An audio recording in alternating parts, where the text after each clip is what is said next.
جی سر۔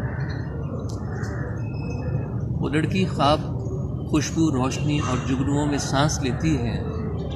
اسے خوابیدہ پلکوں پر بدلتے موسموں کے رنگ بکھرا کر بہت نروان ملتا ہے۔ وہ بیداری کے عالم میں بہت سے خواب بنتی ہے، مگر سوتے ہوئے وہ خود کسی کا خواب لگتی ہے۔ اسے پروین شاکر اور ناصر کاظمی کی شاعری کے عکس ریزوں میں خود اپنی نارسائی منقسم محسوس ہوتی ہے۔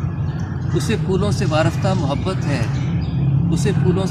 محبت ہے، مگر جب فیصلے کا وقت آ پہنچے تو وہ اڑتے بھٹکتے زرد پتوں سے ہی پیمانے محبت باندھ لیتی ہے۔ وہ محفل کو طرب انگیز کرتی ہے تو لگتا ہے کہ اس نے دکھ نہیں دیکھا، مگر تنہائی میں وہ اپنی ہستی کے بکھرنے اور سمٹنے کا تماشا دیکھ کر محظوظ ہوتی ہے۔ وہ اپنا ضبط خود ہی آزماتی ہے، مگر پھر بھی وہ آخر ایک لڑکی ہے۔